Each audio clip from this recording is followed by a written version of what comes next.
Amén.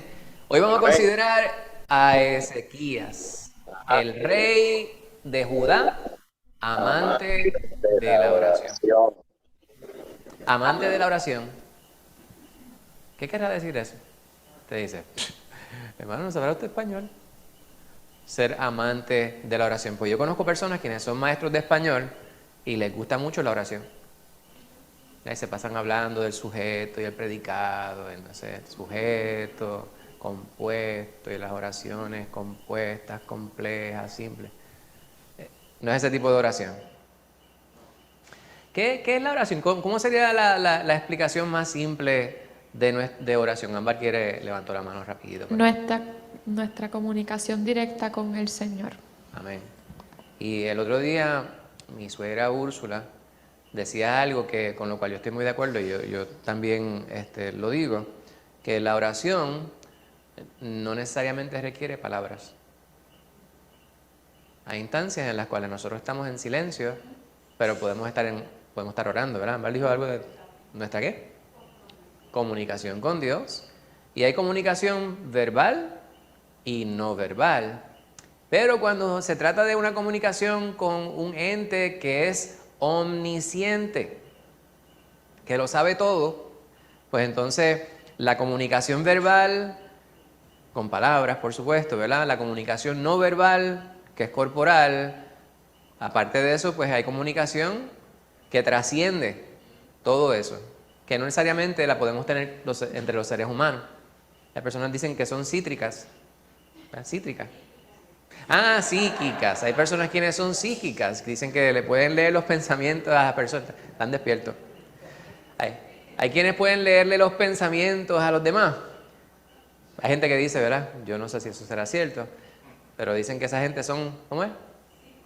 Psíquicas. Pues entonces, hay personas quienes dicen que son así, pero Dios es omnisciente. Él sí sabe. Todo lo que nosotros pensamos, es más, antes de nosotros pensarlo, ya Él sabe que lo íbamos a pensar. Pues la oración es así. Ahora, aquí este título para el estudio habla de Ezequías. Eso fue lo que hubo antes del huracán. Decían, las noticias decían mucho, Ezequías en el sur, lleva mucho tiempo sin llover. Ah, eso es sequía, está bien. Estamos verificando, que tan pronto alguien me diga amén, voy a decir, pastor, mire, levántalo de allá que está allá dormido. Este, pues Ezequías, este título, el rey de Judá, amante de la oración. Ya dijimos lo que es la oración. Ahora, amar la oración es amar el estar en comunicación con Dios. Y pues cada uno de nosotros sabe a qué medida o hasta qué medida o hasta qué punto esto es cierto en nuestra vida. Porque decimos, hemos aceptado a Cristo Jesús, somos hijos de Dios. ¿A qué hijo no le agradará hablar con su padre? Entonces usted dice, esa pregunta será capciosa, ¿verdad? Porque no todos los hijos les agrada hablar con su padre. Gracias a Dios, yo creo que en mi casa, pues yo tengo la bendición de que mis hijos hablan conmigo, se comunican conmigo, y yo con ellos. Pero puede que haya una relación humana que no sea tan agradable, ¿verdad? Yo puedo decirle unos cuantos, al menos uno que yo estoy seguro que no quiere saber de su padre. Eh, pero así habrá muchos. Y en algunos casos la gente dirá, pero el papá se lo ganó, o lo que fuera. En el caso nuestro es otra relación. Nuestro Padre Celestial, Jehová, nuestro Dios, quiere que tengamos comunión con Él en todo momento. Pues entonces, amar, comunicarnos con Él, orar, debe ser algo que sea implícito en esa relación.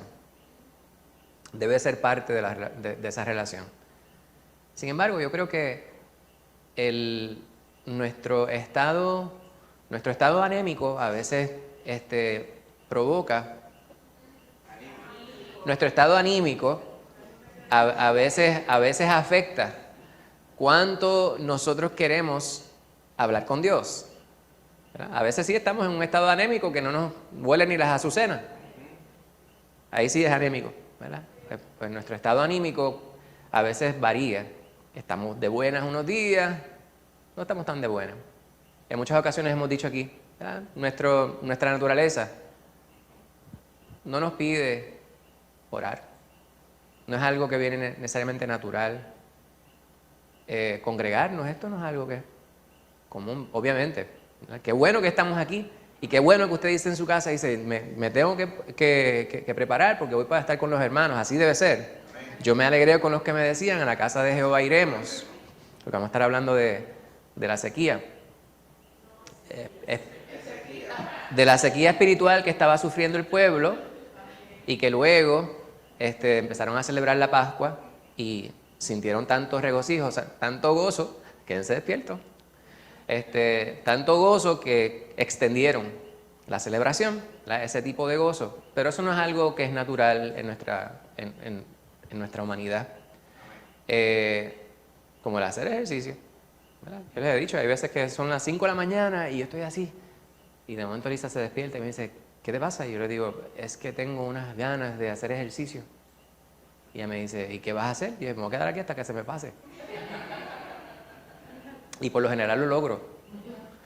Pues en la oración también sucede eso. Sucede que nosotros sabemos que debemos orar más, pero a veces nos recostamos. Dios lo sabe todo.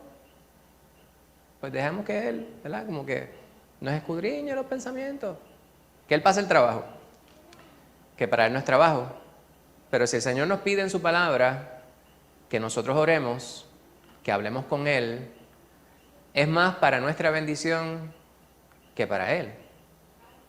Obviamente, nuestra obediencia a Él le glorifica, pero nuestra obediencia a nosotros también nos bendice, nos ayuda en nuestro crecimiento espiritual. Y a la medida que usted más va hablando con el Señor, más se convierte en una buena costumbre. Es parte del fruto del Espíritu. Esa comunicación, fíjense que Pablo en Gálatas 5 no dice, ¿verdad? El fruto de Espíritu, no dice oración, pero dice amor. Si amamos al Señor, hablamos con Él. Si estamos gozosos en nuestra salvación, queremos hablar con el Señor cada día más.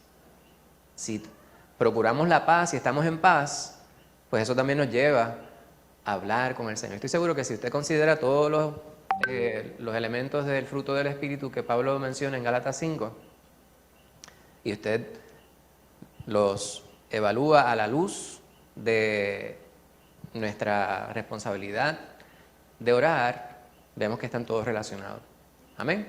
Pues a este varón, él amaba la oración. Un rey que amaba la oración. ¿Y qué beneficio podría entonces implicar esto para el pueblo?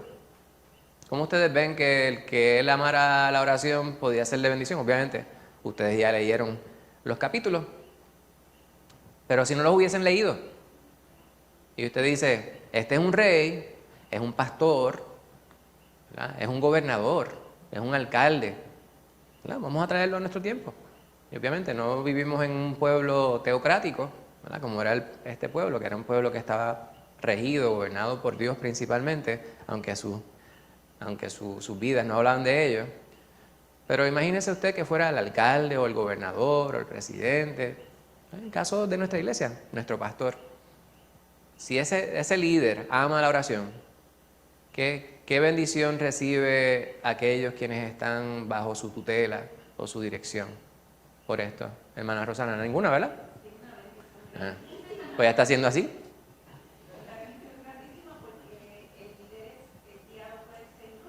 Ya, le están dando micrófono para que no sea rebelde y hable ahí a través del micrófono. Que es una bendición grandísima porque entonces el líder es guiado por Dios para tomar decisiones, para todas las cosas, hacer la voluntad de Dios. Entonces todo el mundo es bendecido, el Amén. pueblo. Amén. Pues vamos a ver eso, ¿verdad? Vamos a ver eso y vamos a estar considerando Segunda de Reyes 18 y 19 y Segunda de Crónicas 29 y 30. Capítulo que le sigue a cada uno de esos libros, pues continúa hablando de Ezequías, pero los puntos focales están ahí, ¿verdad? Como vemos acá. Segunda Reyes 18, del 1 al 12, y Segunda de Crónicas, esos 2 capítulos. No vamos obviamente a considerarlos todos, quizás sí, no sé, depende de cómo nos vaya el tiempo que vamos a considerar. Ahí tenemos una pregunta, ¿verdad? Para ir, para continuar engrasando las neuronas. Lorimar, ¿tú podrías leer esa pregunta? No tienes que contestarla, pero si quieres empezar a contestarla, pues fantástico. En tiempos de adversidad, ¿es la oración tu primer instinto o tu último recurso? No tienen que contestarlo, ¿verdad? Porque eso sería... Pero tú querías decir algo. Sí, porque esto es, no contestando la verdad, pero esa misma pregunta la cubrieron en Las Damas, estamos estudiando el Padre Nuestro. Entonces, entre las cosas, ella menciona esta misma pregunta y es de esas preguntas que uno se queda como que, porque ahora mismo que uno está aquí todo cómodo, uno dice, no, sí, siempre es mi primer instinto. ¿Really? Esa sería la contestación de catecismo. Ajá.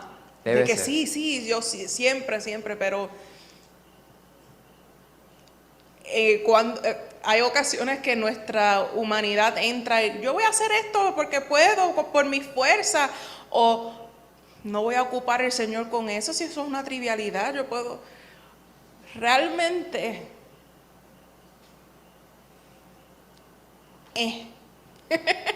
Eso, yo creo que esa es la contestación de casi todos nosotros. Quizás no de esa misma manera, ¿verdad? Pero yo sé la esencia de la contestación así. Ámbar, tú ibas a decir algo. Depende. Que depende. Yo creo que tú estabas diciéndolo al principio del estudio, como que depende cómo nos sintamos. Nosotros somos seres tan cambiantes que puede ser que un día nos levantemos y, nos pasó algo malo, pero, pues Señor, sí, tú estás con nosotros. Y puede ser que otro día no nos vuelan ni la azucena y Depende de nuestro estado anímico. anímico. Anímico. Y creo que esto fue lo que le pasó a Asa, ¿verdad? Que él pidió dirección del Señor para ayudar al pueblo en la guerra, pero entonces después, para su salud, él no ocupó al Señor. Exacto, exacto. Pues eso es así. Eso es de esa manera, ¿verdad? Ya sabemos, la contestación que nosotros debemos dar debe ser nuestro primer recurso, ¿verdad? No solo instinto, sino si estamos acostumbrados a hablar con el Señor, pues eso va a ser lo primero que vamos a querer hacer. No siempre lo hacemos. Y yo a veces digo, ¿verdad?, el asunto del catecismo, ¿verdad? Y quizás quienes conocen más sobre la cultura ¿verdad?, donde se practica el catecismo, quizás me corrigen y me dicen, exactamente el catecismo no es eso, pero mi percepción es que hay ciertas cosas que te dicen, esta es la pregunta y esta es la contestación. Esta es la pregunta y esta es la respuesta. Pues usted puede aprender a recitar las contestaciones, pero si no lo está viviendo, ¿verdad?, como dice Santiago 1:22, usted se está engañando a usted mismo. Ahora, hay ciertas cosas que son buena costumbre, ¿verdad? Hay algo que se llama, yo he hablado en distintos lugares que hacen inspecciones. En inglés, las siglas PMCS, ¿verdad?, que significa Preventive Maintenance Checks and Services. Y eso es algo que te recomiendan hacerlo hasta en el vehículo. Cada cierto tiempo, importante, verificar las llantas que estén llenas a capacidad, ¿verdad?, que no tengan alguna molladura en ningún sitio, que tenga el coolant, no sé, el refrigerante, que tenga aceite, o los líquidos que corresponden en las distintas partes del motor, y usted esté verificando, ¿verdad?, que incluso hasta los limpiaparabrisas estén en buenas condiciones. Y eso, usted verifica el check. Una de ellas que usted debe tener una lista es, oré. Quizá usted necesita hacerlo así, ¿verdad? Si a mí a veces yo salgo a buscar algo y últimamente yo mismo me he diagnosticado ADD. Yo tengo déficit de atención definitivamente, porque a veces estoy haciendo algo, dejo de hacer algo, veo algo y de momento digo, tal cosa. Y después digo, ¿qué es lo que iba a hacer? Y tengo que estarme recordando las cosas. A veces nos diluimos porque tenemos tantas cosas que hacer. Pues no está de más usted colocar un cartelito. Mira, Ámbar hace unos dibujos bien, bien lindos en watercolors. Voy a contratarla a ella. Le haga unos cartelitos que digan, oraste, y usted lo coloca allí en una esquina. Usted sabe que usted va a salir del cuarto. Antes de salir de la casa, que haya uno frente a la puerta que diga, ¿te encomendaste al Señor? Y uno en el carro, ¿verdad?, que esté ahí cerca del volante, y diga, ¿estás seguro que estás bien con el Señor hoy? Esas cosas no está de más uno preguntárselas. Lorimar, te ibas a decir algo. Me acordé, porque como es por día la parte de las damas del Padre Nuestro, si no me equivoco es el día 4 o 5, que va encapsulado a... Ella hizo la pregunta y le añadió el hecho de que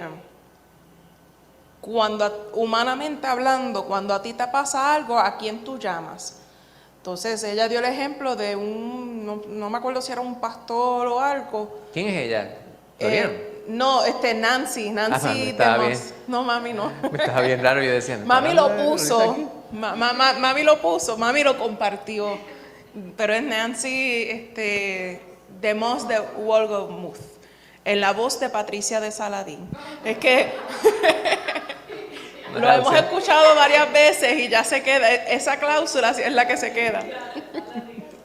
La cuestión es que ella dio el ejemplo y va muy a tono con la oración, ¿verdad? Porque el Padre Nuestro es una oración. Y con el tema que estábamos viendo, de que ella dio el ejemplo de esta persona que fue en los rapids, en una balsa, y perdió el control, y entonces que de alguna manera el hombre llamó a su papá, que estaba yo no sé cuántas millas más lejos, para que entonces el papá por allá se comunicara, para que entonces lo salvaran a él. Entonces, ahí es que viene la pregunta, que la oración, ¿qué es lo primero que tú haces cuando la cosa aprieta? ¿Qué es lo primero? Pues a veces uno humanamente, ay, pues voy a hacer esto, o vamos a orar. Otra cosa que iba a mencionar era cuando hiciste la pregunta de ¿qué hijo no quiere hablar con su papá? Entonces, ¿verdad? Se elaboró que sí, que hay sus, como uno dice, hay sus casos, por lo menos que yo pueda decir, en nuestra familia no, pero también me vino a la mente, pero también hay hablar y hay hablar, porque puede ser que uno pueda hablar con su papá, con su mamá, pero no es lo mismo que hablar de verdad. a tono con el Señor también, no es simplemente estoy hablando con el Señor, pues ok, sí, como se ha mencionado en lo del Padre Nuestro, que no es una lista de compras, pues, pan, huevos, leche, no, sino que de verdad sea, sí, una conversación, de provecho, sí, no, pero tengo la palabra, la puerta a la lengua, intencionada, una conversación intencionada con nuestro Señor. Amén, amén. Pues continuamos. Muchísimas gracias, Lorimar. Pues esa es una pregunta, ¿verdad? Porque debemos continuar ponderando en este detalle. Y la contestación, pues yo me parece muy bien que la presentaron al principio y se ha elaborado un tanto, que no siempre la contestación va a ser la misma. Sin embargo, debe ser nuestra primera respuesta, no nuestro último recurso. Y a través de lo que vamos a estar considerando, vamos a ver que Ezequías fue un rey que ejemplificó lo que Dios espera de parte nuestra en las distintas situaciones que nosotros encaremos a través de la vida. Amén. Pues vamos a ir a la porción de vídeo. Aquí pues tenemos un trasfondo un tanto histórico, contexto bíblico, para que podamos tener precisamente eso, el contexto de lo que vamos a estar nosotros estudiando. ¿Puedo pasarlo ahora, pastor? O vamos a ir directamente allá. ¿No quiere pasar?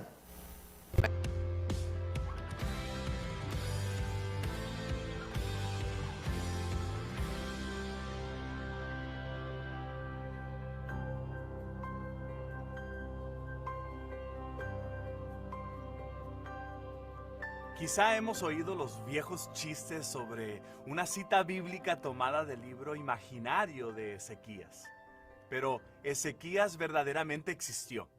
Por supuesto fue un rey, no un libro. En muchas maneras fue el mejor rey de los 20 que hubo en el reino del sur en Judá. Su nombre significa Ja, es mi fuerza. Guió al pueblo en tiempos cruciales. Aún más, los trajo de vuelta a Dios. Siempre hacemos bien en estudiar las experiencias de alguien como él. El reino de Ezequías fue del 715 al 687 a.C. Quizá fue un regente con su padre Acaz durante más de 12 años. Además, lo que fue cierto para el pueblo de Dios fue cierto también para él. Lo que sucedía en el mundo a su alrededor afectó también su vida. El reino del norte, Israel, había caído ante Sargón II de Asiria en 722 a.C. Judá sobrevivió, pero el padre de Ezequías, Acaz, se volvió un vasallo temeroso y débil de Asiria. Tal vez Acaz no tuvo alternativa salvo someterse.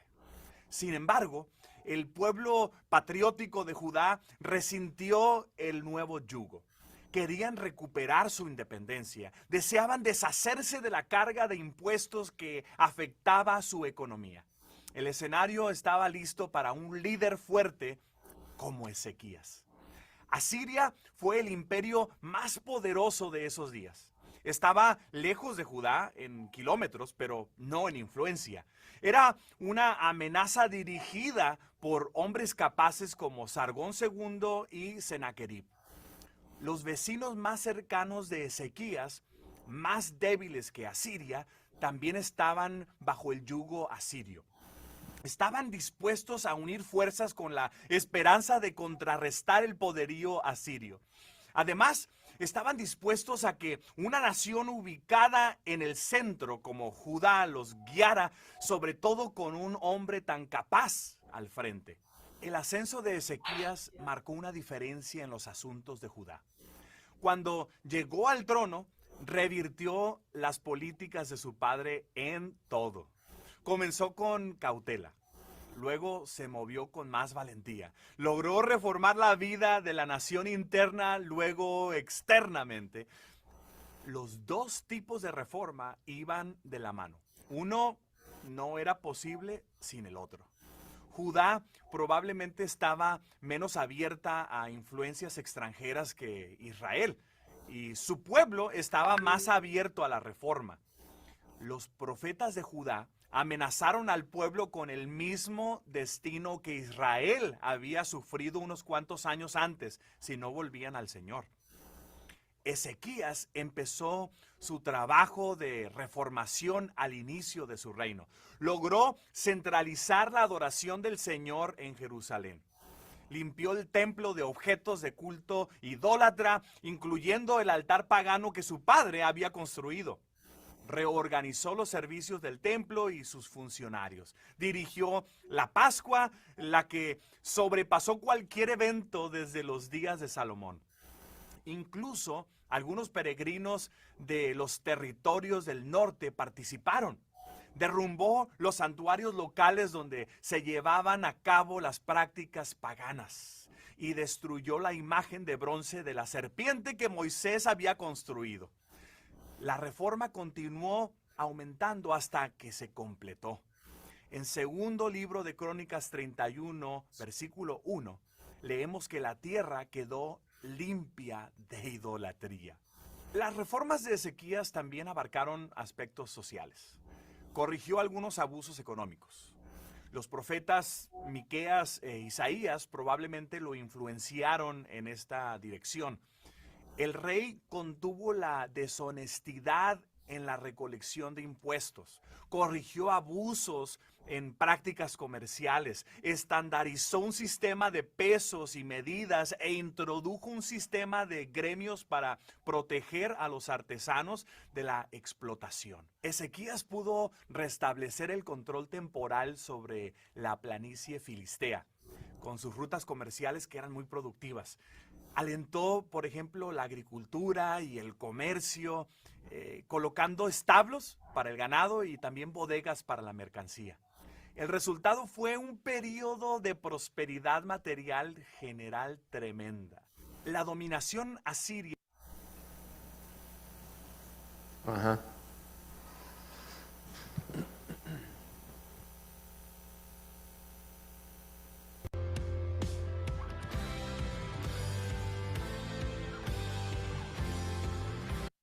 en Siria, en Urartu al norte y en Media.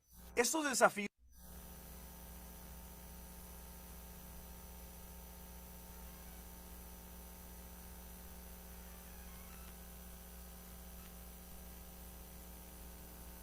sirio se consideraba un acto de rebelión, pero su reforma es otro ejemplo de cómo el Señor usa los eventos políticos del mundo para ayudar a su pueblo.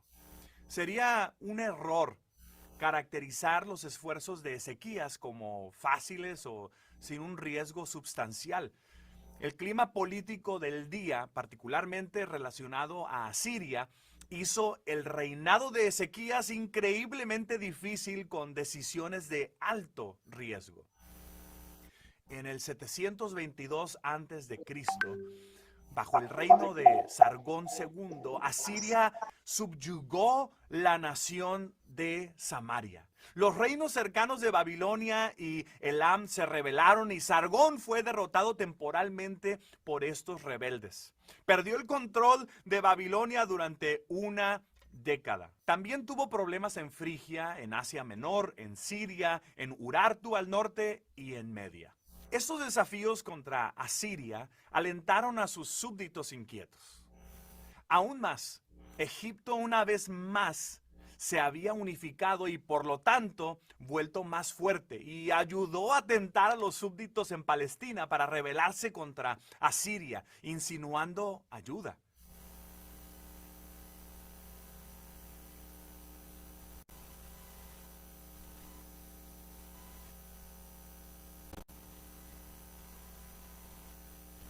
Asdod, la ciudad-estado filistea, dirigió lo que llamamos la rebelión de Asdod contra Asiria en el año 714 y 713 a.C. Otras ciudades filisteas se unieron y el rey etíope de Egipto visitó a Ezequías en un intento para atraerlo a apoyar la rebelión. ¿Qué hubieras hecho tú en lugar de Ezequías?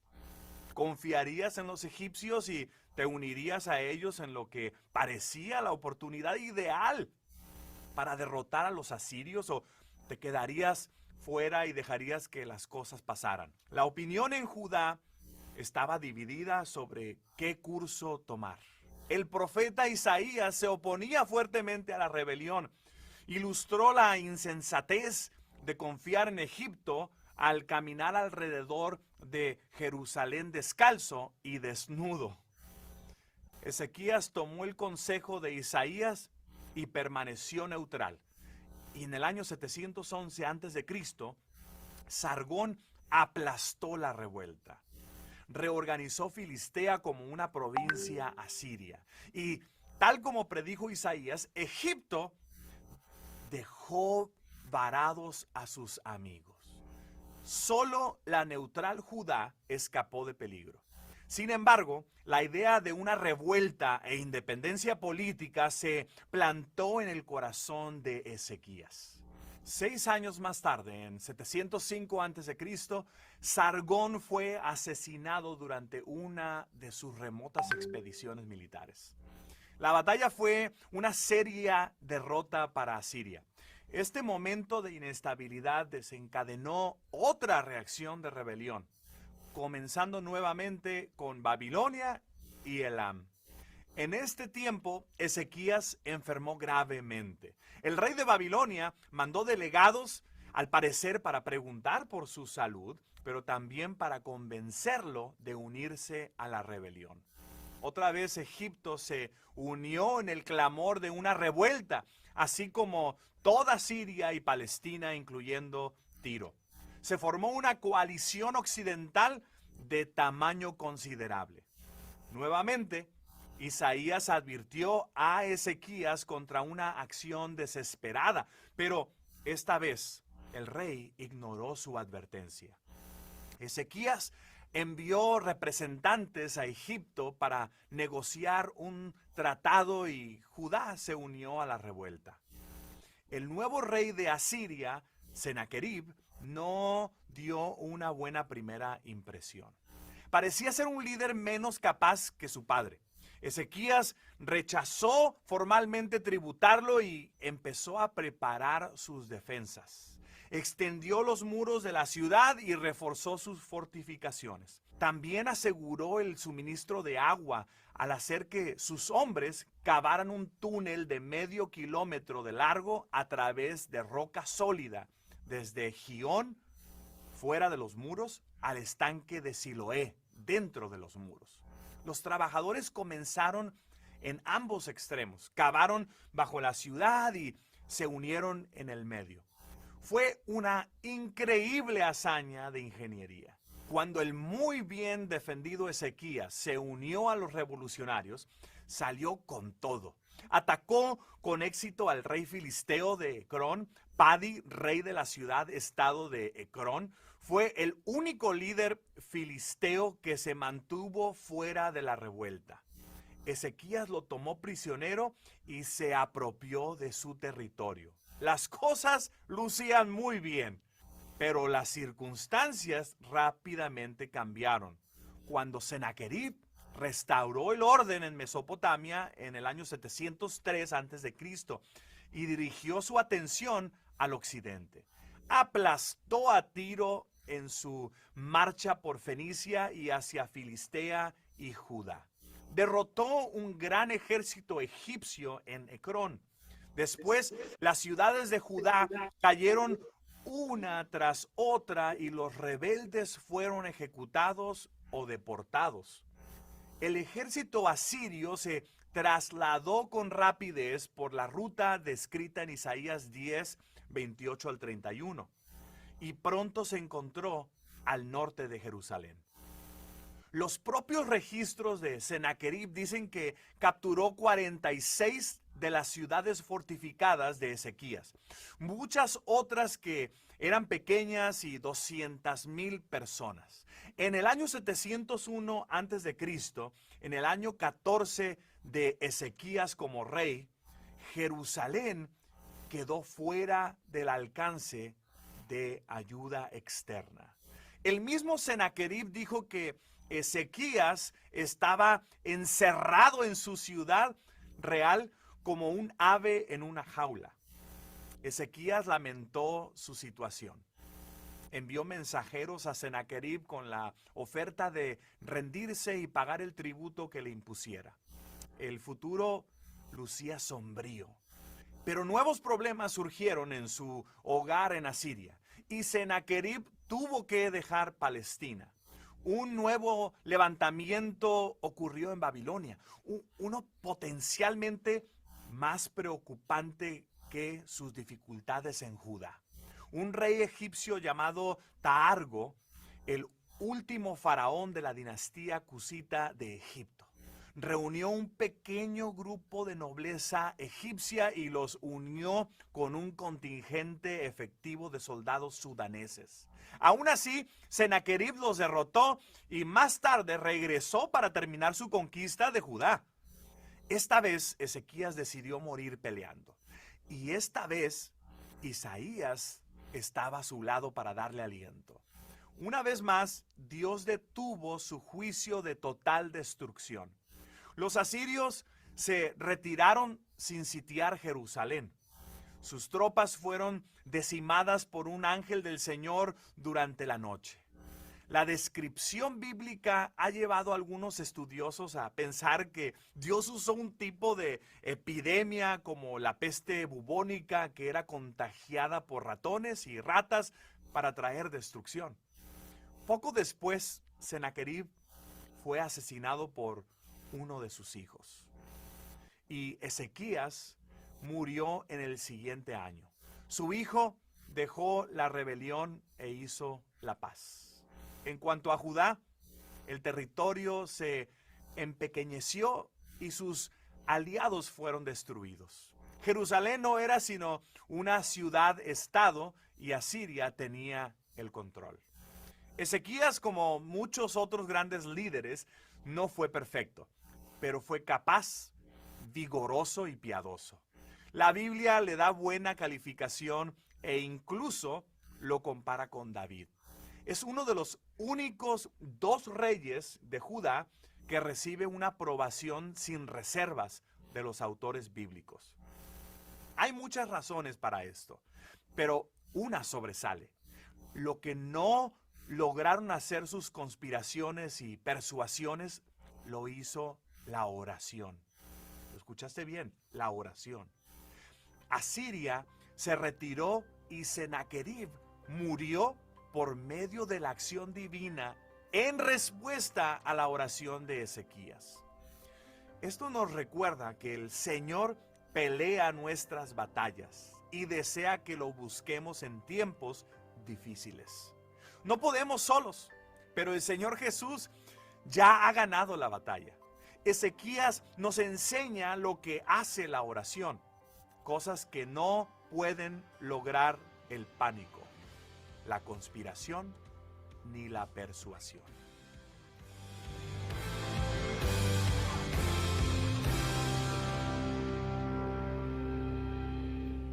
Qué tremenda bendición, ¿verdad?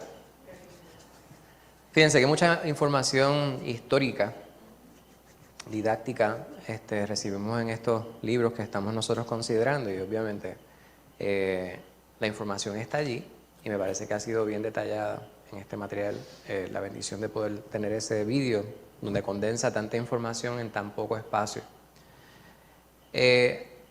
Una de las cosas que yo siempre digo es que la palabra de Dios contiene distintos géneros literarios y el hecho de que un género literario no sea evangelio, y eso me parece que podría ser contradictorio, no necesariamente quiere decir que no podemos devenir una bendición espiritual de ello.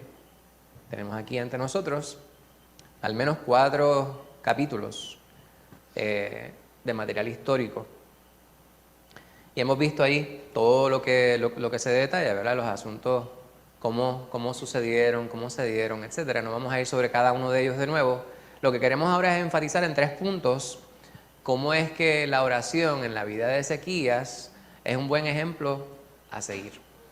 Cómo es que nuestra vida debe emular precisamente ese amor por la oración, esa necesidad de todo el tiempo estar en comunicación con Dios, ¿verdad? Como Pablo dice a los tesalonicenses, que debemos orar sin cesar. O sea, en todo momento, ¿no? Quizás no en todo momento, ¿verdad? Porque nuestra humanidad no nos lo permite. Pero en todo momento, sin cesar, quiere decir que no nos rindamos. Quiere decir que en toda ocasión que tengamos la oportunidad de hacerlo, hablemos con el Señor. En cada ocasión que nosotros podamos. Y una de las cosas que yo me encuentro diciéndole mucho a mis hijos es que hay un tiempo en nuestra vida en la cual tal vez nosotros, y puede que las personalidades, ¿verdad?, de una persona a la próxima varíe, pero a veces pensamos que tenemos la necesidad de explicar todo. Y cuando no podemos explicar algo nos desesperamos. A veces a mí me sucede eso. Yo quisiera poder articularlo. Sí, la palabra para mí es necesaria. A veces si no tengo las palabras para decir y explicar algo, como que de momento me confundo, como que me desespero. Pero el Señor nos enseña a que no todo nosotros podemos pretender entenderlo. Lo que sí tenemos es que aceptarlo. Pues sabemos cómo la oración funciona. Comienza con nuestra fe. Nuestra fe en Jesús. La palabra nos dice que la fe viene por el oír y el oír por la palabra de Dios. Miramos la palabra y la palabra nos ayuda a crecer en fe. Y esa es la fe que es necesaria para nosotros poder comunicarnos con nuestro Creador, con Jehová. Y saber que cuando nosotros nos acercamos a Él en oración, Él nos escucha, pero también nos responde. Y nos responde de diversas maneras. Ahora, yo les estoy dando, ¿verdad?, una explicación tal vez somera de los rudimentos de la oración, Sin embargo, si nosotros no pudiéramos explicarlo, sí sabemos que es algo real. Y eso es lo único que nos hace falta. Saber que cuando oramos, esto surte un efecto en nuestra vida, que es de bendición para nosotros y también para aquellos quienes nos rodean. Por eso es que no podemos dejar de orar. Todo el tiempo tenemos que orar. ¿Estás triste? Ora. ¿Estás alegre? Ora. ¿Estás agradecido? Ora. ¿Estás enfermo? Ora. ¿Estás en necesidad? Ora. En todo momento debemos nosotros orar y adorar y alabar al Señor. Esa comunicación es necesaria. Cuando nosotros dejamos de orar, se va enfriando nuestra relación con Dios. Él nos sigue amando.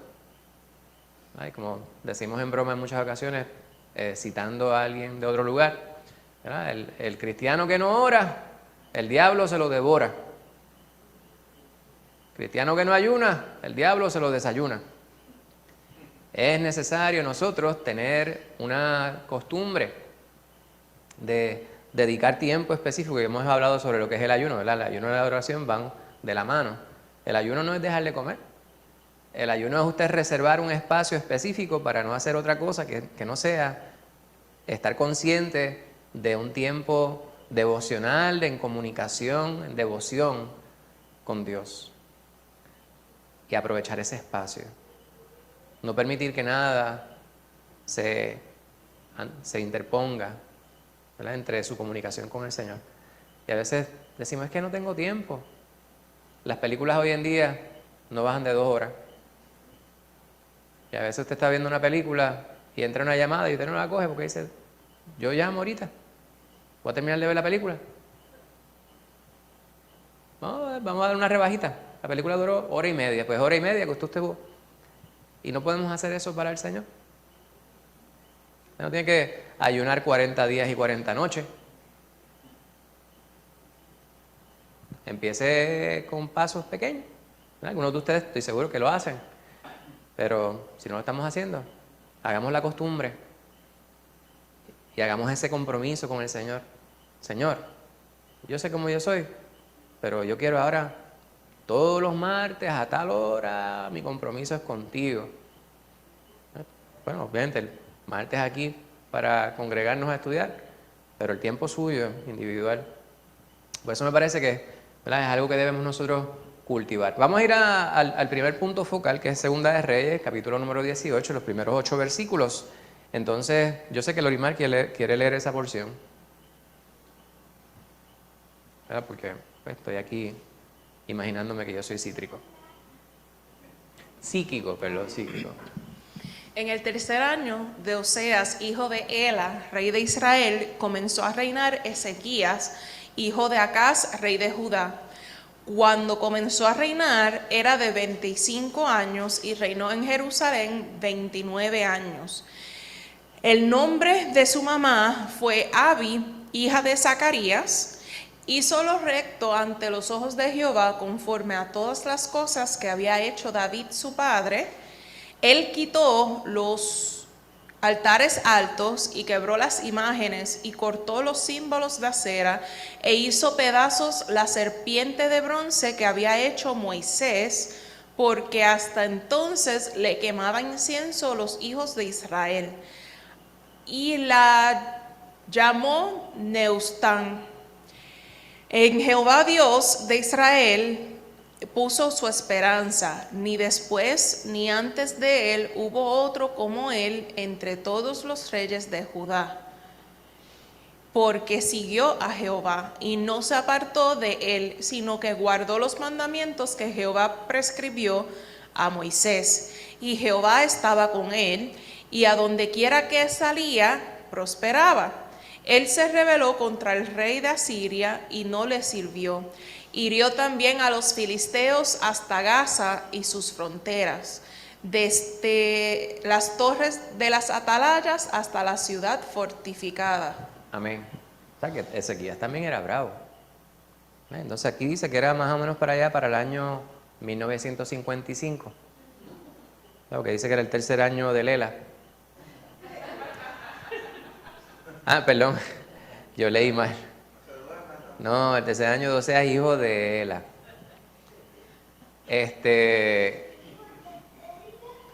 Vamos a ver unas cuantas cositas aquí. Hijo de Ela. Entonces, a los 25 años vino a ser rey de este pueblo. 25 años. Usted piense en una persona de 25 años que está comisionado para ser rey.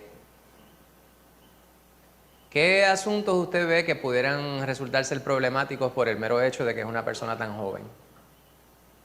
A ver. Esto estamos aquí, ¿verdad?, especulando, aquí simplemente analizando.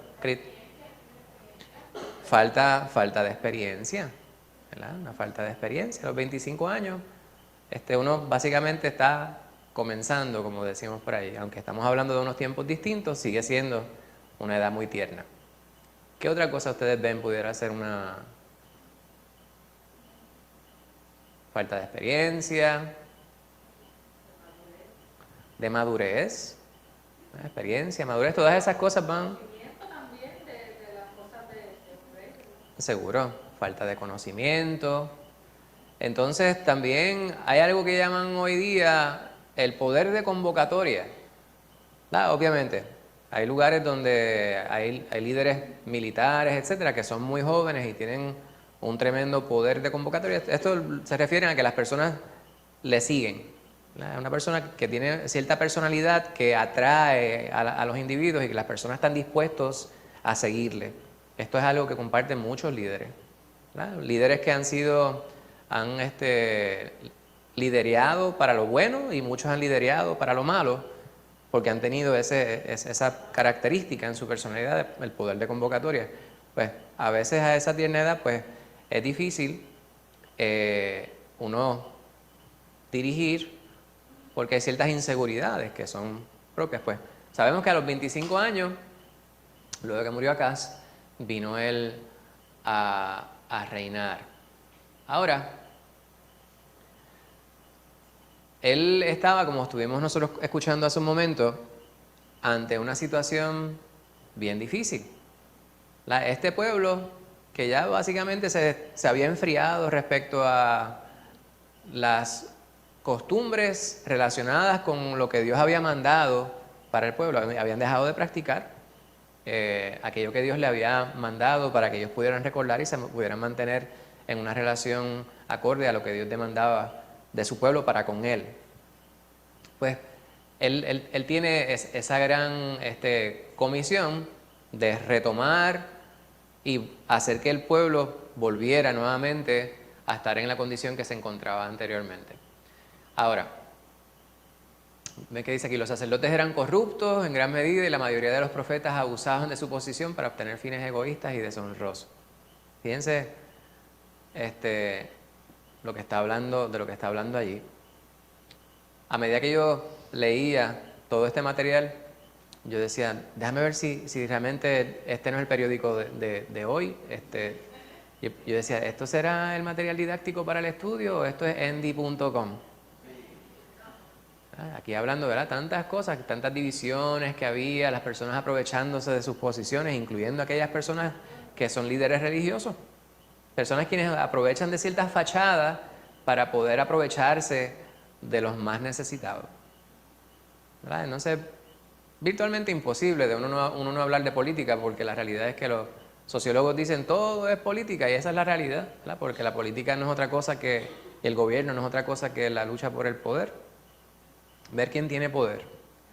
Pues básicamente todas las relaciones entre los seres humanos tienen que ver con poder, tienen que ver con política, tienen que ver con gobierno.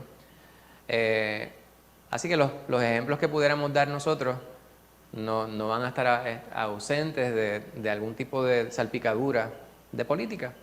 Si usted mira las noticias, en este tiempo que estamos nosotros viviendo, la crisis ocasionada por las inclemencias del tiempo en nuestro país, tratando de ser bien cuidadoso con la selección de mis palabras, nos ha llevado a unas situaciones. La visita ayer del presidente de los Estados Unidos, pues eso ha creado muchísimas opiniones. Algunos a favor, otros en contra. Hay personas quienes saben el futuro. Hay personas quienes leen el pasado y miran el presente y saben todo lo que va a pasar pasado mañana y muchas veces se equivocan. El asunto es que algunos dicen las personas se aprovechan de los demás por las circunstancias en las cuales se encuentran. Entonces la cuestión es hablar. No puede ser hablar por hablar.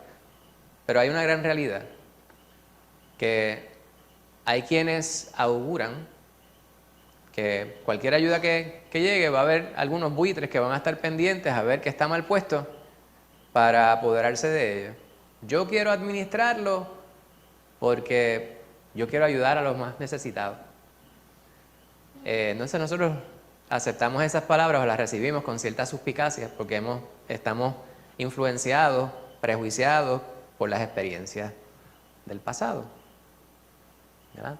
Fondos federales que se recibieron para el 2018, después del huracán del 2017, que todavía no se han usado. Entonces ahora hablando de 11 billones de dólares que pudieran recibir, ¿y qué van a hacer con ellos? Estamos hablando de política, pero en todos los tiempos es una gran realidad. Por eso cuando yo miro esto, yo digo, la condición en la cual nosotros nos encontramos, estoy hablando de Puerto Rico porque es nuestra realidad, pero para allá, para el terremoto en Haití, que esas pobres personas quedaron en la quilla, ¿verdad? Ellos estaban mal, ya, no hablando de su condición espiritual, etcétera, ¿verdad? Pues es un tema que sí, está relacionado, pero enfocándonos en el asunto material. En Haití hay muchas personas quienes son temerosos de Dios. Todos ellos también sufrieron el embate de esta situación. El mundo se desbordó en ayudas para Haití, pero los que lideraban aquel lugar se apoderaron de todas esas cosas y las ayudas no llegaron a donde tenían que llegar. O sea que no es en Puerto Rico. Sucede en Haití, sucede en la República Dominicana, sucede en México, sucede en Colombia, en Venezuela, sucede en Sri Lanka, en Irlanda, sucede en todos sitios. ¿Por qué? Porque el corazón de los seres humanos pues está corrompido, ¿verdad? El amor al dinero pues corrompe. Pues los líderes religiosos en ese tiempo también eran unos corruptos. Entonces, había unos quienes estaban llamados los profetas. ¿Qué es un profeta en la Biblia?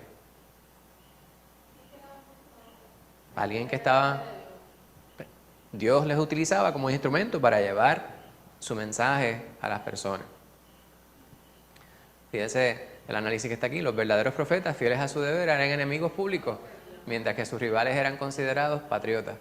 Cualquier similitud con el presente no es pura coincidencia. Eso no es lo que está pasando hoy día. Entonces, las personas recibían esta presión. Una ventaja que nosotros tenemos hoy día, y digo yo que es una ventaja, ¿verdad? Dios ha preservado su palabra escrita hasta el día de hoy. El Espíritu Santo mora físicamente en nosotros el día de hoy. El Espíritu Santo siempre ha sido. El Espíritu Santo siempre ha tocado las vidas de las personas, les ha acompañado. Pero yo digo, nosotros tenemos la palabra escrita, Dios la ha grabado en nuestro corazón, tenemos varones fieles y mujeres fieles a la palabra de Dios, quienes nos modelan la palabra y quienes nos instan en todo momento a continuar cultivando nuestro conocimiento, internalizando la palabra. Pues esto es una ventaja. En aquel tiempo se dependía mayormente de aquellos quienes conocían la palabra, ¿verdad? No era como hoy día, no todo el mundo sabía leer. El pueblo judío es un pueblo bastante culto y parte de la práctica común era que en los hogares se enseñaba, ¿verdad? El homeschooling, eso es lo que había. Entonces se transmitía el conocimiento de manera oral, pero eso se había perdido. Y es por eso que no se estaba practicando lo que Dios mandaba. Entonces había que retomar. Y eso es algo bien difícil. Cuando hay algo que el Señor implementa y nosotros por descuido, por laxos, dejamos de hacer, pues retomarlo y hacer que las cosas vuelvan a ser como el Señor quería y como estaban en su momento, es una lucha cuesta arriba. Pues esa era la situación ante la cual se encontraba Ezequías. Entonces, estaban las distintas facciones, las distintas divisiones en el pueblo. Entonces, estas divisiones, ¿verdad? Que está ahí en la bala roja, así se dice en español, el bullet, la bala roja. Esa subdivisión que está indentada. 3 facciones que se encontraban particularmente. Puerto Rico, mira, estaban los que querían el tratado con la nación imperial. Otros abogaban por continuar con el tributo. No voy a decir quiénes son esos. Y una tercera defendía la independencia. Ahí está. PNP, Popular y del Partido Independentista. No es un paralelo, porque no voy a decir que es la misma situación. Pero había esas 3 facciones. ¿Qué sucede cuando usted tiene facciones que están divididas políticamente? En nuestro país, aquí en Puerto Rico, ¿qué sucede? Hay personas, obviamente, entre nosotros no, ¿verdad? Porque aquí todo el mundo es popular. Es broma. Es bromatín. Nosotros no nos peleamos por esto porque nosotros sabemos que eso es algo secundario, ¿verdad? Yo considero políticamente, yo soy realengo. Pero yo sé que hay personas que se identifican con los partidos políticos, ¿verdad? Y aquí a veces nosotros bromeamos, que esa camisa roja te queda muy bien, o esa camisa azul te queda muy bien, me gusta mucho esa camisa azul. Pero nosotros sabemos que un bando o el otro a nosotros no nos da nada.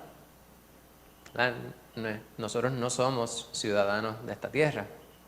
Obviamente, nos afecta todo lo que sucede y las decisiones que se toman políticamente. El Señor nos manda a ser responsables en la administración de aquellas cosas que nos da para que seamos mayordomos. Pero no debe haber discordia entre los hermanos por facciones. En aquel tiempo Ezequías estaba ante un pueblo que estaba dividido en bandos y algunos querían ligarse, aquellos que ellos pensaban que les podía proteger, les podía favorecer materialmente, y vemos la situación que permeaba en ese pueblo, ¿verdad? Pues eso era lo que estaba viviendo Ezequías. Ahora, vemos aquí en el versículo número 3 que dice que Ezequías hizo lo recto ante los ojos de Jehová. 20 reyes que nos habla a través de estos libros, en la mayor parte de ellos decía e hizo lo malo ante los ojos de Jehová.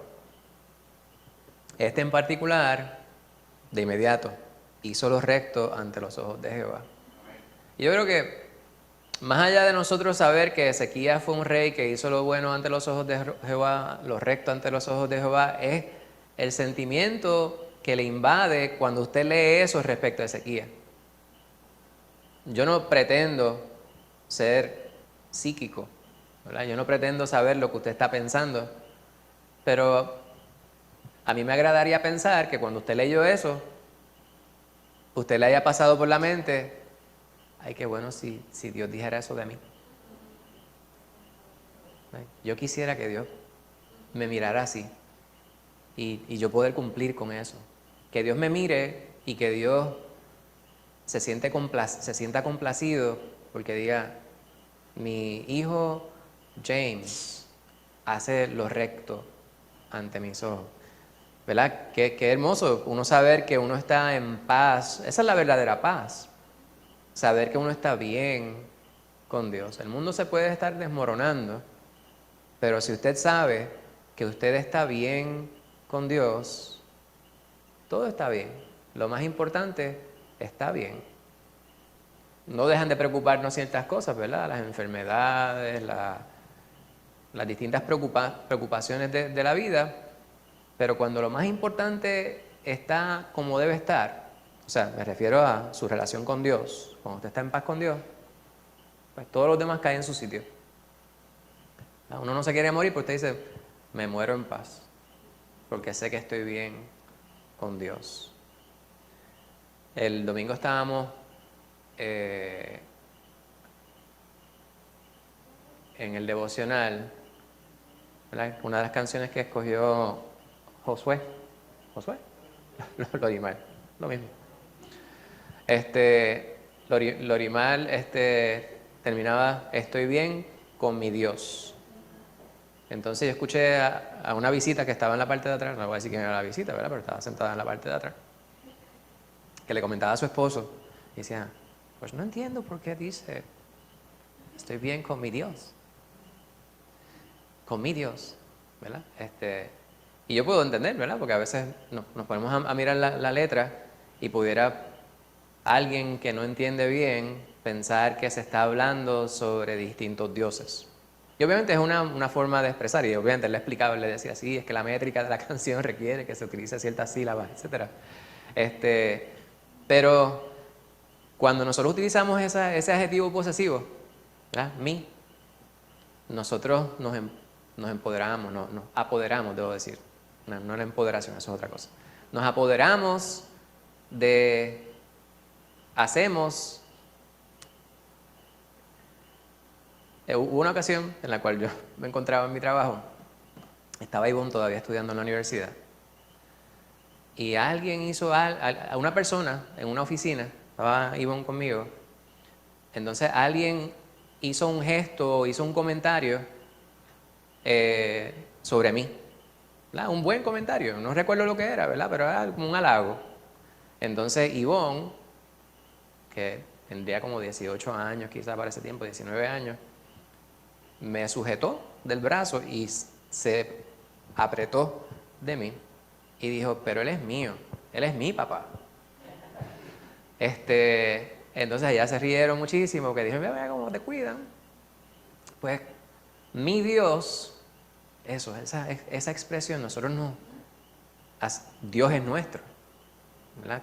Abba, Padre, ¿verdad? Nosotros, ese sentido de pertenencia que nos hace completos, a nosotros es bien importante. Hermana Rosana.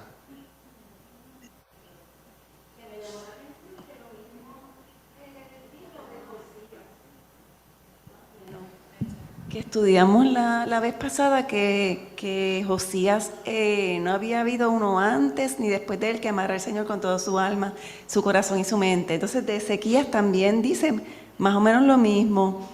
Y después yo me quedé pensando en cuál de los dos es.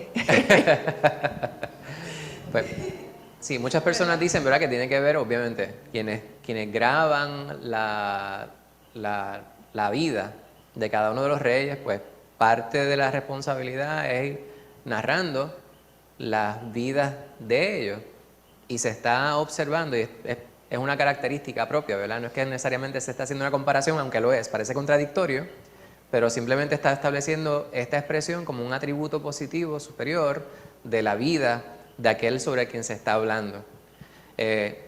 Nos hacemos la misma pregunta, ¿verdad? Si no había uno, cuando se habla de David y no hubo ninguno mejor después de él, y usted dice, pero ¿y todos los demás que está? Y después se dijo lo mismo sobre este.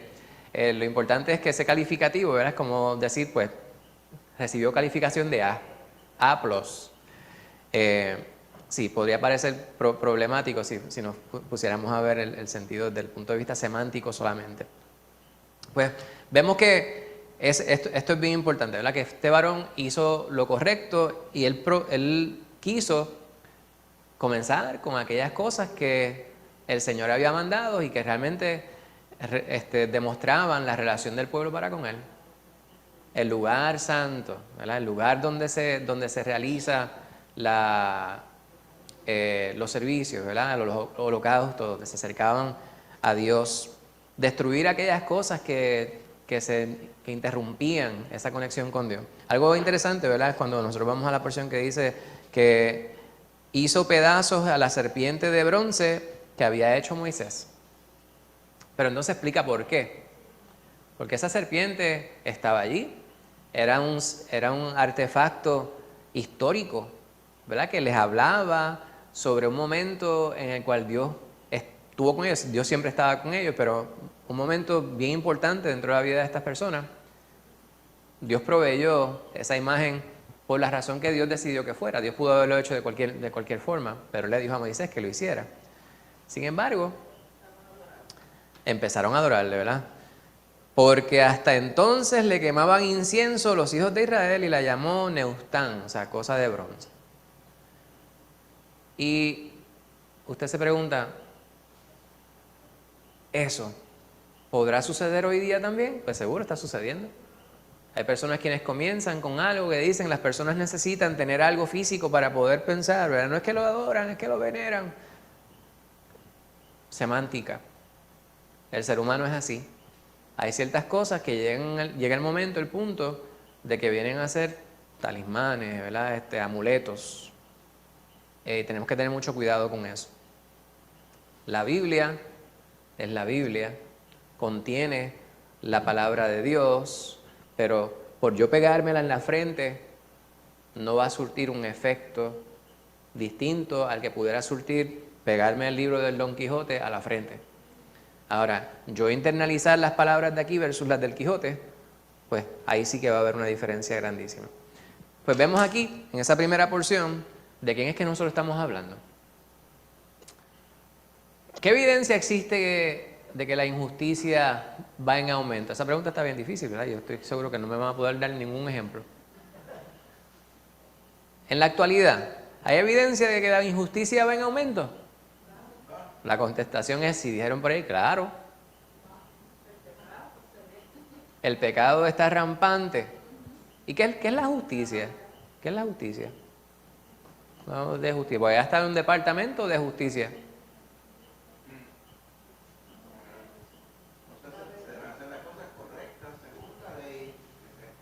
Amén. ¿Y cómo sabemos cuál es la evidencia de que va en aumento la injusticia? La gente no obedece la ley, se lo dan por bueno. Aquellas personas quienes están en posiciones de proveer por aquellos quienes están en necesidad, a veces favorecen a aquellos quienes ya tienen. No, pues eso es injusticia. Hermano Héctor, ¿está conmigo todavía? Ah, bien. ¿Qué hizo que la tarea de unir al pueblo fuera más difícil para Ezequías?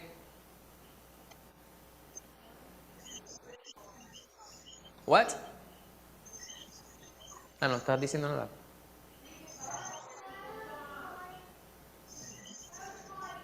Ah, exacto.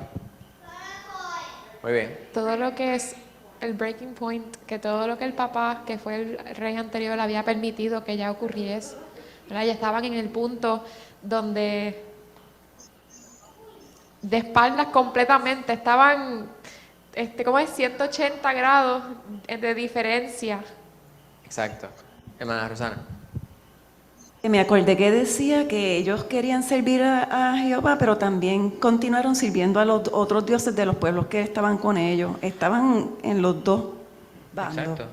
Y aparte de eso, pues ellos estaban dependiendo de la artimaña humana.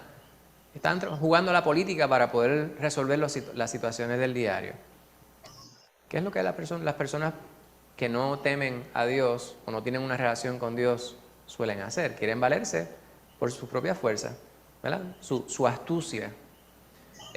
Por eso es que cuando dicen una persona es judía, pues uno tiene que preguntarse si es judío culturalmente hablando, ¿verdad? Por su ADN, o si lo es porque teme a Jehová.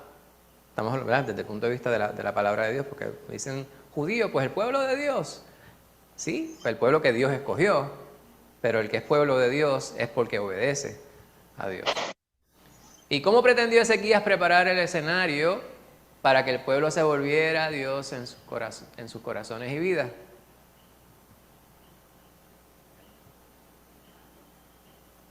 Este pasaje me acordó un poquito cuando en el Nuevo Testamento Jesús saca todas las mesas delante del templo, que es como que hay que limpiar aquí, fuáquiti, olvídate, hay que limpiar. Sacar Pues todo así lo que no mismo sirve. hizo Ezequías. Amén. Le mandó a los sacerdotes, ¿verdad? Y estuvieron 16 días Estuvieron allá, sacaron todas las cosas del templo, la llevaron al Cedrón y limpiaron. Y ellos se limpiaron también, se prepararon también para poder hacer aquello que el Señor mandaba. Segunda de Crónicas, ¿verdad? Aquí no está colocado en la pantalla, es un pasaje bastante largo. Yo quisiera hacer un speed reading de esa porción por aquello de repasarlo, ¿verdad? Si no se me duerma, voy a leerlo rapidito. Reinado de Ezequías. Comenzó a reinar Ezequías siendo de 25 años y reinó 29 años en Jerusalén. El nombre de su madre fue Abías, hija de Zacarías, e hizo lo recto ante los ojos de Jehová conforme a todas las cosas que había hecho David su padre. En el primer año de su reinado, en el mes primero, abrió las puertas de la casa de Jehová y las reparó. E hizo venir a los sacerdotes y levitas y los reunió en la plaza oriental y les dijo: oídme, levitas, santificaos ahora y santificad la casa de Jehová, el Dios de vuestros padres, y sacad del santuario la inmundicia. Versículo 6. Porque nuestros padres se han rebelado y han hecho lo malo ante los ojos de Jehová nuestro Dios, porque le dejaron y apartaron sus rostros del tabernáculo de Jehová y le volvieron las espaldas. Y aún cerraron las puertas del pórtico y apagaron las lámparas, se quemaron inciensos, no quemaron inciensos, ni sacrificaron holocaustos en el santuario del Dios de Israel. Por tanto, la ira de Jehová ha venido sobre Judá y Jerusalén y los ha entregado a turbación, execración y escarnio, como veis vosotros en vuestros ojos. Y he aquí, nuestros padres han caído a espada, y nuestros hijos, nuestras hijas, nuestras mujeres fueron llevados cautivos por esto. Ahora pues yo he determinado hacer pacto con Jehová, el Dios de Israel, para que aparte de nosotros el ardor de su ira. Hijos míos, no os engañéis ahora, porque Jehová os ha escogido a vosotros para que estéis delante de él y le sirváis y seáis sus ministros y le queméis incienso. Entonces se levantaron los levitas, Maat, hijo de Amasai. Entonces menciona una serie de nombres allí, hasta el versículo número 14. Estos reunieron a sus hermanos y se santificaron y entraron conforme al mandamiento del rey y las palabras de Jehová para limpiar la casa de Jehová. Y entrando los sacerdotes dentro de la casa de Jehová para limpiarla, sacaron toda la inmundicia que hallaron en el templo de Jehová, al atrio de la casa de Jehová, y de allí los levitas la llevaron fuera al torrente de Cedrón. Comenzaron a santificarse el primer día del mes primero, y a los 8 del mismo mes vinieron al pórtico de Jehová y santificaron la casa de Jehová en 8 días, y en el día 16 del mes primero terminaron. Entonces vinieron al rey Ezequías y le dijeron: ya hemos limpiado toda la casa de Jehová, el altar del holocausto y todos sus instrumentos, y la mesa de la proposición con todos sus utensilios. Asimismo hemos preparado y santificado todos los utensilios que en su infidelidad había desechado el rey Acaz, papá de Ezequías, cuando reinaba, y he aquí están delante del altar de Jehová. Y levantándose de mañana, el rey Ezequías reunió a los principales de la ciudad y subió a la casa de Jehová. Y presentaron 7 novillos, 7 carneros, 7 corderos y 7 machos cabríos para expiación por el reino, por el santuario y por Judá.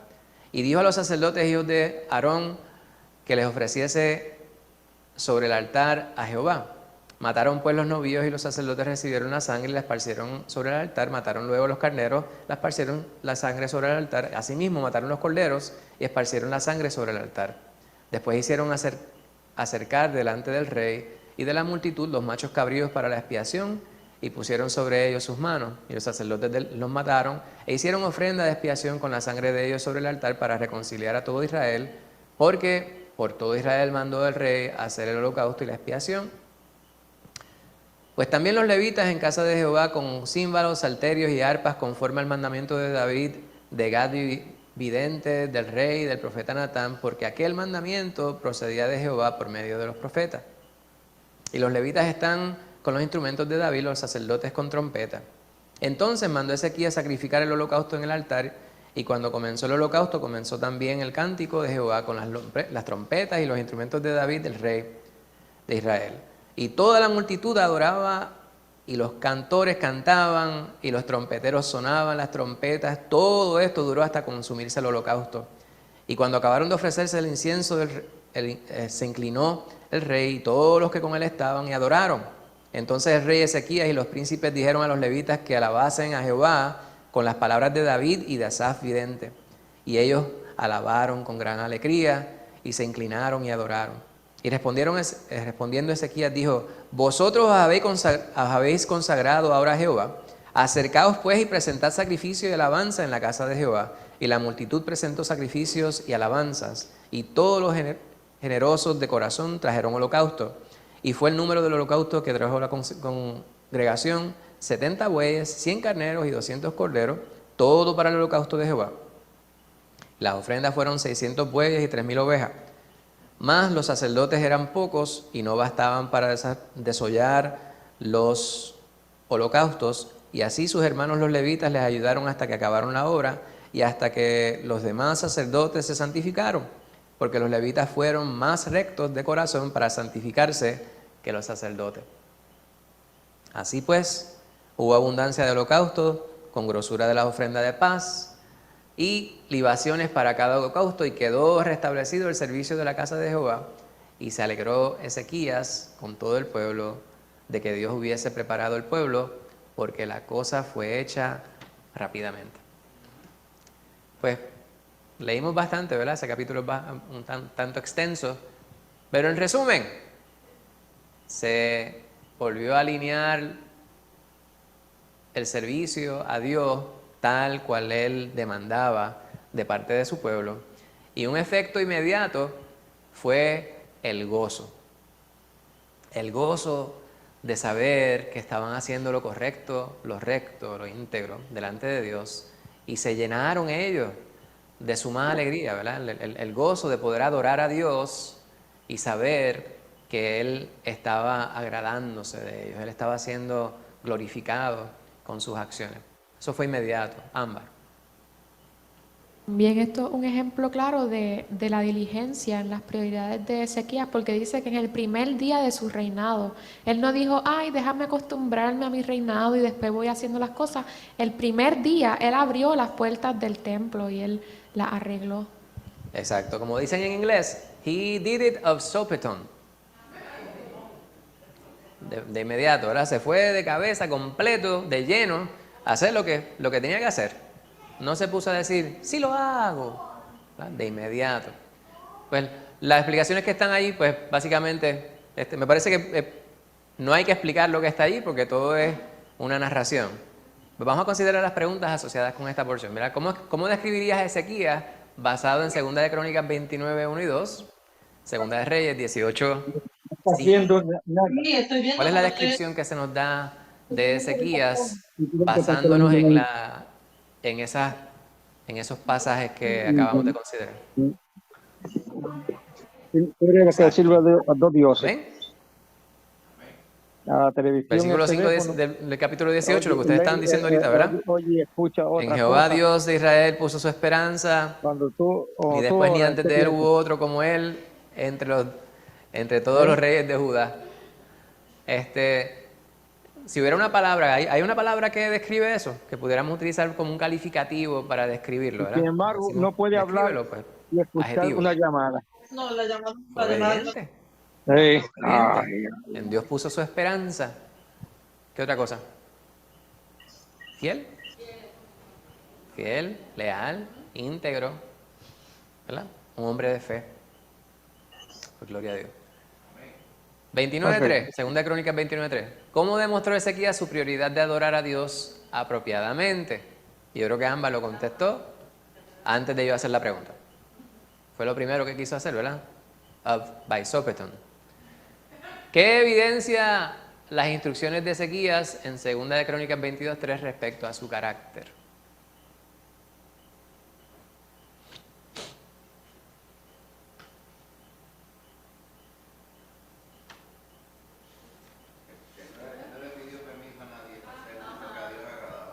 Exacto. Exacto, él tenía prioridades. Muy bien.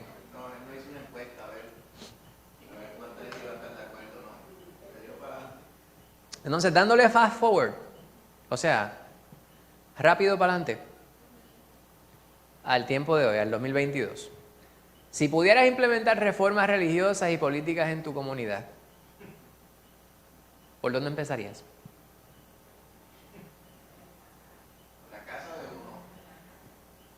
Por la casa.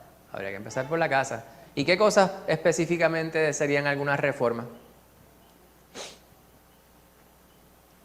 La medicina amarga de la cual hablaban por ahí. ¿Qué usted iba a decir? Yo y mi casa serviremos a Jehová. Amén, amén. Dar el ejemplo, ¿verdad? Empezar con uno mismo, dar el ejemplo, empezar por la casa. ¿Verdad? Hay ciertas prácticas que ustedes entienden deben realizarse. Todas estas leyes que hay en contra de lo moral y de Dios, eso, si fuera la parte de político, ¿verdad? Exacto. Amén. ¿Ámbar? Sí, que algo que puedo dar como testimonio que siempre he visto como una bendición en mi vida es la comunión a la mesa, que tal vez es un ejemplo bien específico y tal vez la gente tal vez piense que es simple, pero pienso que eso es bien importante en la familia que tiene así a Cristo como su centro. ¿Verdad? Yo creo que el tiempo devocional familiar es bien importante, ¿verdad? En nuestra casa. A veces eso es una de las cosas que a nosotros nos ha bendecido mucho, pero hay tiempos que no se hace tanto, ¿verdad? Había un tiempo que había un momento específico que nos reuníamos específicamente para eso. Y ese tiempo era un tiempo devocional, lectura de la palabra, cánticos para el Señor, tiempo para oración, y era un día de congregación, de servicio, donde la congregación era la familia biológica, y donde se dedicaba ese tiempo. Y me parece que eso es algo que se debe instituir en todas las casas, en todos los hogares cristianos, ¿verdad? Si sean dos quienes componen el hogar, pretender ese espacio. Y no tienen que ser 3 horas. Se puede empezar, ¿verdad? Porque el attention span, ¿cómo se dice eso en español, pastor? La capacidad de atención. Periodo de atención. Pues, el periodo de atención. Usted sabe que eso se va reduciendo, ¿verdad? Y con el tiempo se va haciendo menos por los dichosos artefactos esos tecnológicos.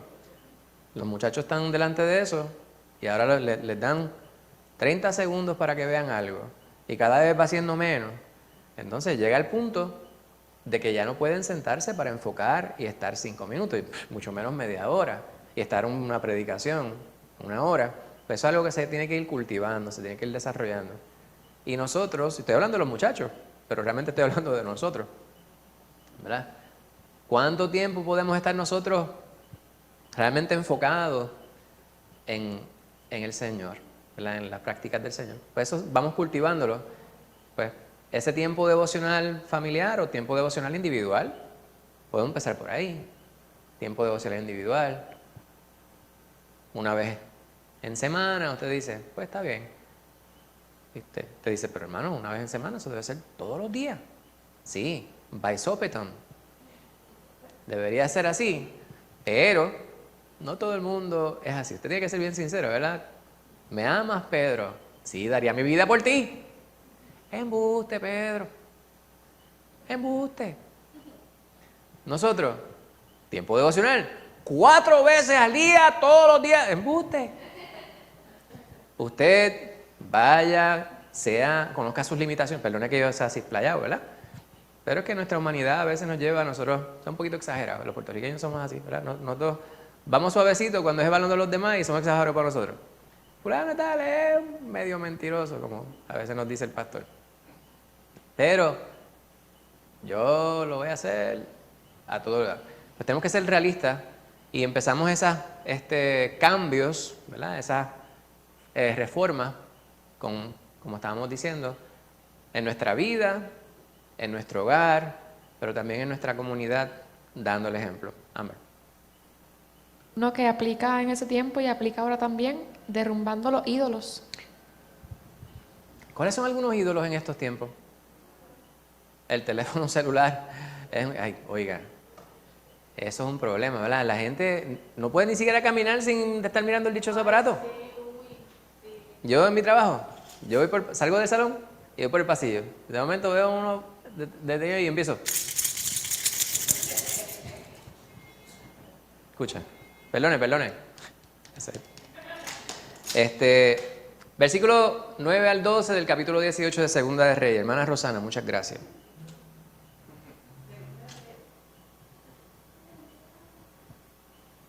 En el 4.º año del rey Ezequías, que era el año 7º de Oseas, hijo de Ela, rey de Israel, subió Salmanasar, rey de los asirios, contra Samaria y la sitió, y la tomaron al cabo de 3 años. En el año 6º de Ezequías, el cual era el año 9º de Oseas, rey de Israel, fue tomada Samaria. Y el rey de Asiria llevó cautivo a Israel a Asiria, y los puso en Ala, en Abor, junto al río Gozán, y en las ciudades de los Medos, por cuanto no habían atendido a la voz de Jehová su Dios, sino que habían quebrantado su pacto, y todas las cosas que Moisés, siervo de Jehová, había mandado, no las habían escuchado ni puesto por obra. Amén. Como usted es una buena estudiante, no apague el micrófono. Usted es una buena estudiante, y yo le voy a dar el pie forzado, como decimos en el campo, y usted completa la estrofa. Ok. Si usted fuera a evaluar y resumir eso que acabas de leer en esos 4 versículos, ¿cómo tú resumirías lo que acabas de leer basándote en la ley de causa y efecto para ese pueblo? Pues que como ellos no obedecieron, pues le estaba pasando lo que le estaba pasando. Amén. Amén. ¿No obedecieron a Dios? Correcto. No obedecieron a Dios y recibieron un castigo, ¿verdad? Recibieron un castigo. Segunda de Crónicas 30. Pero no vamos a leer la porción completa, ¿verdad?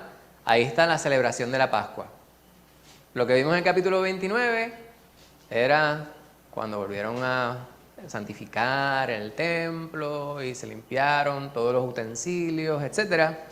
En el capítulo 30 se habla sobre la celebración de la Pascua. No lo vamos a leer de nuevo porque lo hicimos de asignación, pero sí habíamos reseñado, ¿verdad? Entonces en el vídeo se había detallado unos asuntos bien importantes. Algo que sí queremos subrayar aquí es que esta celebración era para durar ¿cuántos días? A ver si ustedes leyeron con detenimiento. ¿Cuántos días? 7 días. Y después de los 7 días, ellos dijeron, vamos a celebrar 7 días más. Tanto era el gozo de este pueblo que retomó la celebración de la Pascua que ellos quisieron continuar celebrando. ¿Recuerdan? Llevaban tiempo sin celebrar la Pascua de la manera que se les había pedido. A modo de resumen, Ezequías envió cartas para que vinieran a Jerusalén, al templo, de la manera que se estipulaba, ¿verdad? En la ordenanza de parte de Dios, que ellos vinieran a Jerusalén, que era el lugar donde debían celebrar la Pascua. Aquellos que podían, que tenían los medios para poder llegar hasta allí. Entonces la respuesta de muchos fue, no, ¿para qué? Y no solamente que se negaron a ir, sino que se burlaban. Se burlaban. Cualquier semejanza con el presente. Eso de ir a la iglesia, yo creo en Dios, pero a mi manera. Yo no tengo que ir a la iglesia. ¿Para qué? Para estar ahí gritando y orando y tirándose al piso y qué sé yo qué, levantando las manos. Hay personas quienes se burlan, se mofan, quienes nos llaman aleluya, porque ellos piensan que esa palabra es peyorativa. ¿Verdad? ¿Qué significa aleluya? Gloria a Dios, ¿verdad? Alabado sea Dios. Aleluya. Pues nosotros decimos aleluya porque es una interjección que sale de nuestro corazón. Nosotros queremos alabar, amén. Queremos alabar a Dios, aquel que nos ha salvado, aquel en quien nosotros creemos. Y hay personas quienes toman ese término dizque para mofarse. Pues sucede en este tiempo. En aquel tiempo estaba sucediendo también. No obstante, muchos se humillaron. Nos dice esta porción en el capítulo número 30, y fueron, ¿verdad? Recibieron la carta y se humillaron, reconocieron que ellos estaban mal y fueron, pero se gozaron estando allí. ¿Qué significa la Pascua para el pueblo judío? ¿Qué representaba? ¿Por qué se les mandó a que celebraran la Pascua? Ámbar, tú querías decir. El Señor guardó a los primogénitos de lo que pasó. Esta última plaga, ¿verdad? Llegó el ángel de la muerte allá a Egipto, estaban los judíos en cautiverio, estaban esclavizados.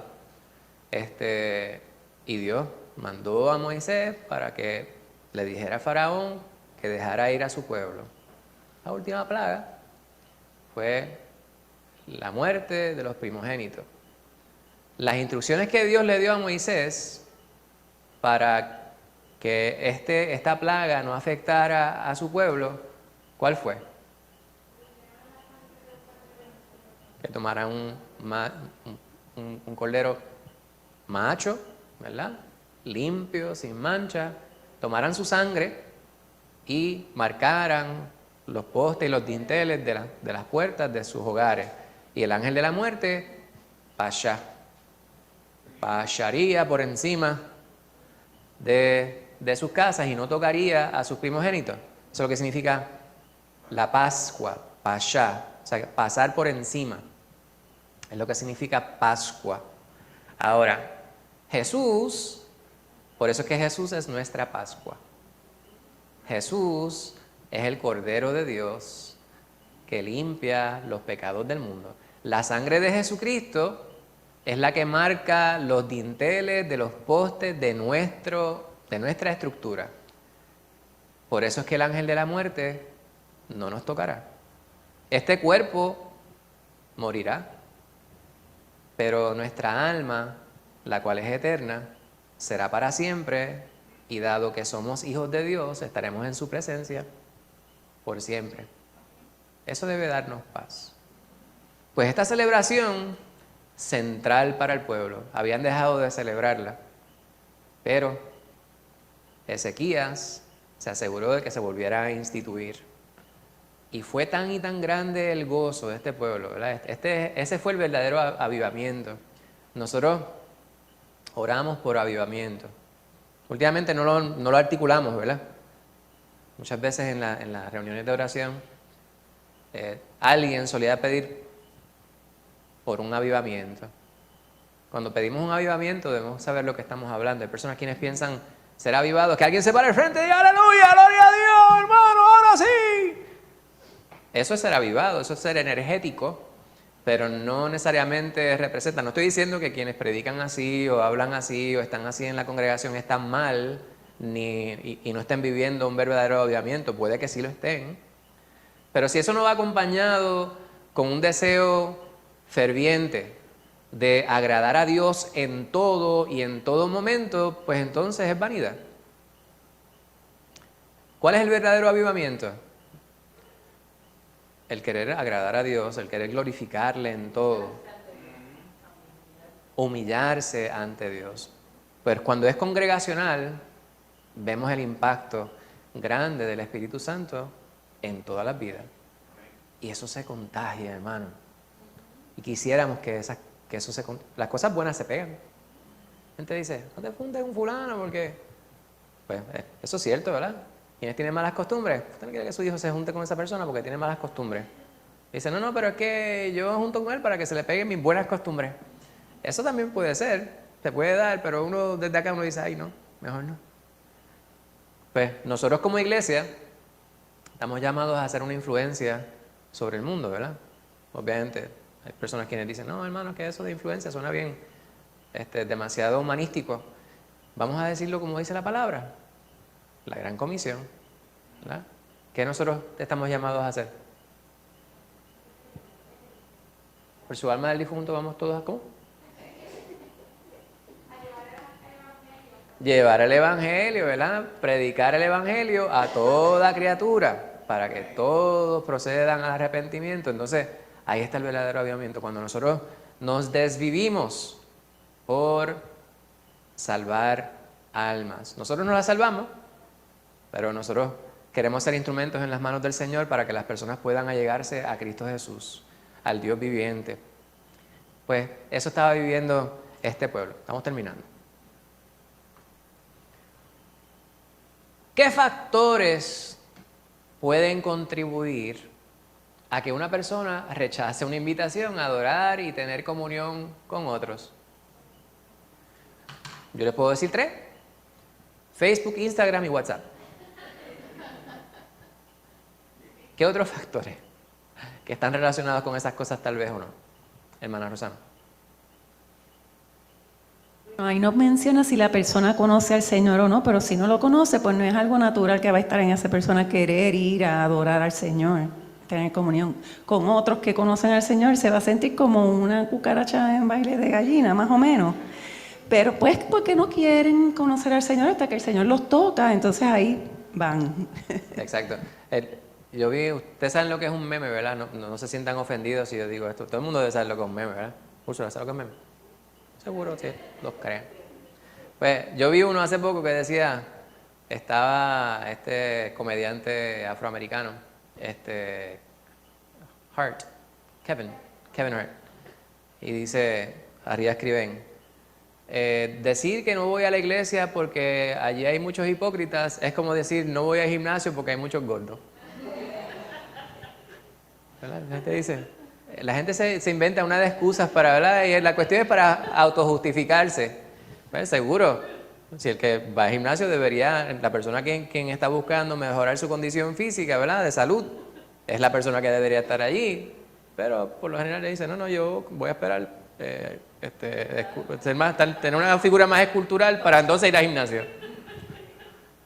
Pues tenemos que venir como estamos, ¿verdad? ¿Alguien levantó la mano? Ámbar. Entonces, Rosana decía, si no es creyente, no es natural, y si sí es creyente, a veces eso deja en evidencia las prioridades de las personas. Exacto. Eso es lo que pienso yo. Siempre hay una excusa por las prioridades que tienen. Sí, pues, ¿verdad? Nosotros damos estas contestaciones y una de las cosas buenas cuando lo decimos es nosotros mirarnos, hacer una introspección. ¿Cómo yo puedo ser esa persona que quiere ayuda al que tal vez está temeroso de venir a la casa del Señor a querer hacerlo? ¿Cómo yo puedo facilitarle, ¿verdad?, a esa persona? Y a veces no es traerlo a esta congregación, ¿verdad? Eso sería lo ideal, que pudiéramos traerlo, pero donde quiera que estamos, hermano, en nuestro trabajo, cuando vamos al mercado, cuando hablamos con las personas en cualquier sitio. Perdonen que le dé tantas anécdotas. Yo les había hablado sobre un señor que yo estaba echando gasolina ya en Bajura, ¿verdad? Sobre aquel señor. Hoy me sucedió algo similar. La mañana voy para el trabajo y me detengo en esta gasolinera que queda un poquito más adelante de medio término. No, pero al lado de allá. Me detengo en aquella gasolinera y cuando me bajo del carro, hay un señor, ¿verdad?, con mascarilla, con una barba bien larga, echando gasolina en una pick-up blanca y tenía una música jíbara, ¿verdad? Y cuando yo bajo, lo veo y hacemos contacto visual y yo le digo, ¡ahora fue!, le dije yo. Entonces, y él se me queda mirando y se bajó la mascarilla para que yo viera que él se estaba sonriendo. Me dice, ¿te gusta, verdad? Yo dije, me gusta mucho la letra, porque hablaba algo era como si fuera de Alfonso Vélez, ¿verdad? Ese estilo, pero era una voz bien peculiar y estaba hablando sobre, creo que la estrofa era, pero vino Cristo y salvó mi vida. Entonces yo le dije, ¡ahora fue 2 veces! Entro, pago y cuando salgo, él estaba ahí, había terminado de echar gasolina y estaba esperando por mí. Entonces yo tengo mi porta identificación y no me doy cuenta que la tengo, ¿verdad? Porque ya es parte de mi uniforme. Entonces él se acerca acá y me dice, ¿tú eres un varón de Dios? Yo dije, yo quisiera pensar que sí. Y él me dice, no te lo digo por eso que tú tienes ahí, es que yo veo algo en ti. Yo, ¿no será que ves esto en mí? Me dice, no, yo estoy viendo algo en ti. Entonces sacó unas fotos allá y me dice, mira, que el Señor a mí me ha bendecido muchísimo, enseñándome sobre su casa y las cosas que había pasado y cómo Dios le había bendecido. Y mientras iba echando gasolina, la cuestión es que le dije, hermano, ¿verdad? Yo presumía, por la música que estaba escuchando, por lo que yo percibía, ¿verdad? Y el espíritu que está en mí, pues me da fe, evidencia de que él también es mi hermano. Y le dije, hermano, gracias por la gran bendición. Estos momentos de uno poder compartir la verdad que le bendice a usted y a mí es bien importante. Y no debemos dejar de hacer esto en todo momento. Y él me dice, se le aguaron los ojos. Y él me dice, gracias. gracias. Y me echó la bendición y se fue, ¿verdad? Con la música a todo y decía, ahora, hey. Pues eso es una gran bendición, ¿verdad? Esa experiencia, ¿verdad? Ese testimonio de vida en todo momento es importante, hermano. Esas cosas pequeñas, a veces nosotros no nos damos cuenta, ¿verdad? Había un tiempo que yo decía, pues yo soy demasiado presentado, tengo que bajarle un poquito. Pero había un hermanito que me decía, a ver si yo tengo que dejar de ser un poquito bromista. Yo, no podemos dejar de ser quienes somos. Hay que modular ciertas cosas, ¿verdad? Pero yo soy presentado y pues soy presentado. Hay ciertas ocasiones que tengo que evitar porque yo sé que hay personas que pudiera molestarle. Sin embargo, yo sé que hay muchas personas que mi personalidad en muchas instancias, en el salón de clase, por ejemplo, yo me vacilo a mis estudiantes con amor. Esa es mi personalidad. Pero mi personalidad, el Señor la utiliza para su gloria. Entonces tengo que asegurarme de que no sea yo, ¿verdad? No es que es mi personalidad y que yo soy tan extrovertido, qué sé yo qué, es que Dios utiliza pues mi característica para hacerle bendición. Y puede que otro hermano que me complemente, ¿verdad? Nuestro pastor, él es bastante diferente, ¿verdad? Es más pastoso, sí, él se tira su chistecito mongo de vez en cuando, en buena lid. Pero él es bien diferente, ¿verdad? Quizás usted piensa, quiero que alguien me diga algo serio. ¿A quién voy a hablar? ¿Con el pastor o con el pastor? Seguro. Si va, no va a coger la cosa en broma. Pues, ese es el detalle. La forma de ser nuestra, Dios la utiliza para su gloria. Entonces, no somos nosotros el centro. Y de esta manera podemos hacerle bendición. ¿Alguien más que iba a comentar sobre esta pregunta? ¿Es necesario purificarse antes de adorar a Dios? ¿Deben las personas acercarse tal y como son? Parece que fueran dos cosas distintas. Están diciendo que sí. Pero la hermana Úrsula está sintiendo con la cabeza. ¿Alguien que me preste un micrófono que no he escuchado a mi suegra hoy? Sí, nos acercamos. Bueno, nos acercamos a Dios tal y como somos cuando venimos a Él por primera vez, ¿verdad? Que Dios nos quiere como somos. Amén. Luego, pues uno va modificando, va purificándose más porque conoce la palabra y quiere, ¿verdad?, ser ejemplo de lo que la palabra dice, que las personas noten que esa palabra está obrando en nuestras vidas y estamos reflejando esa mejoría en la personalidad. Amén. Amén. Estoy completamente de acuerdo. Ámbar, ¿tú ibas a añadir a eso? Sí, que a la primera parte de la pregunta considero que sí, porque el Señor no tiene comunión con el pecado.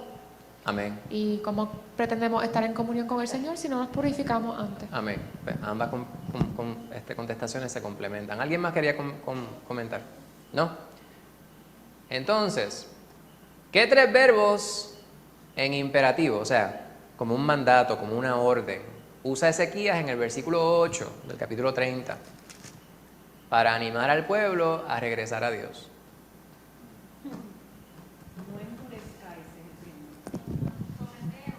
Someteos. Servid. Falta uno. Venid. ¿Verdad? Dice, someteos, venid, servid. O sea, sométanse, vengan y sirvan. ¿Qué significa someterse? Yo creo que estaba hablando sobre eso ahorita. Utilizaste la palabra con H. Humillarse. Someterse es ponerse debajo, dejarse mover, ¿verdad? No ofrecer resistencia. Cuando uno se somete, uno no es el que manda. Los muchachos no dicen, ¿quién manda? Antes Karina iba a casa de abuela Úrsula y le decía, ¿tú mandas? Y en el tiempo reciente estoy viendo, vemos los chiquitos que van subiendo y le pregunta, David le dice a Diego, le dice, ¿quién manda? Y dice, tú, papá. Y vos le pregunta a Andrea, ¿y quién manda? Y Andrea le dice, yo.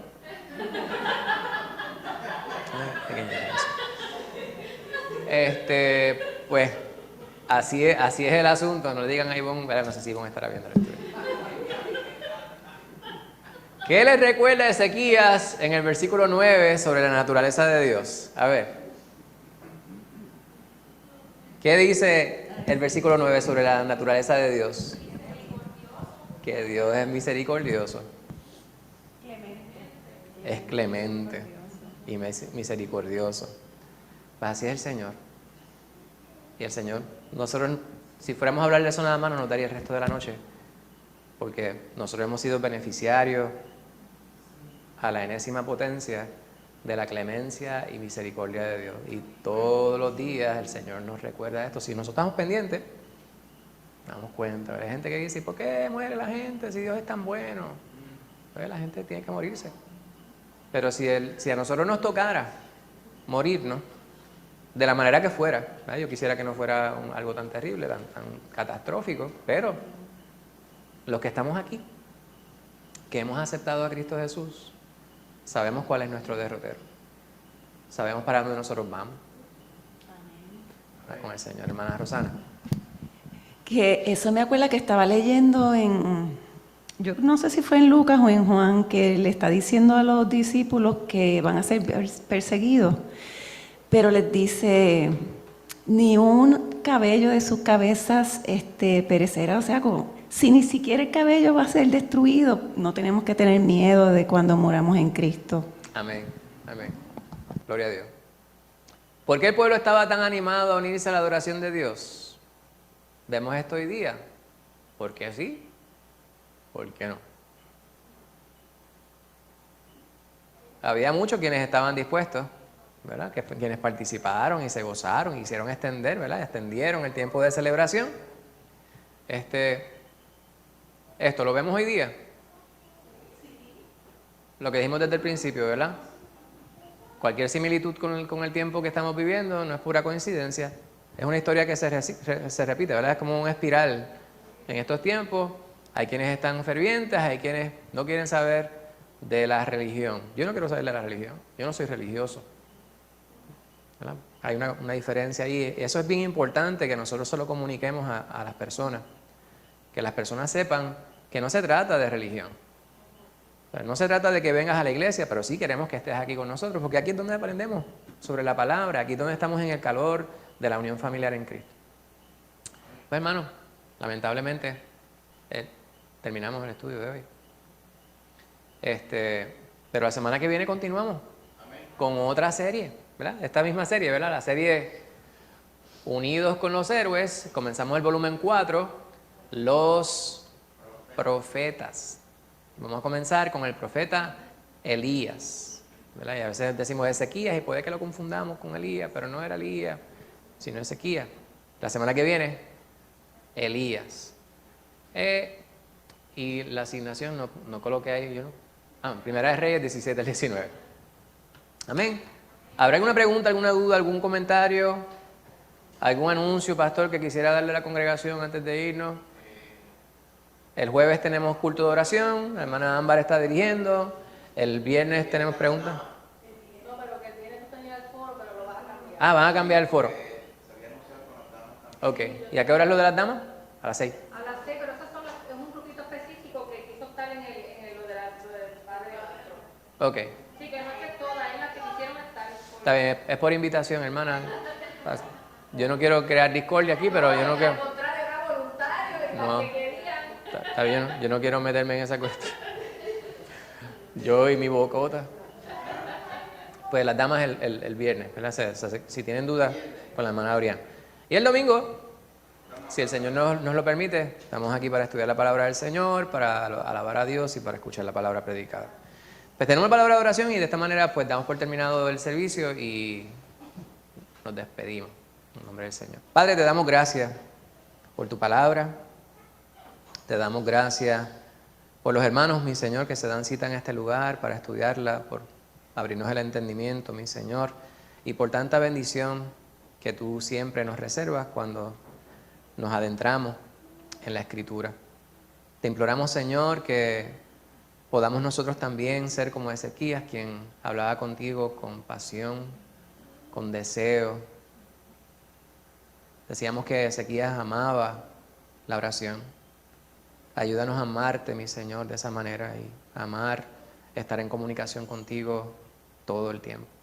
Te pido que nos ayudes, Padre Santo, que facilites en nuestras vidas el poder comunicarnos contigo todo el tiempo.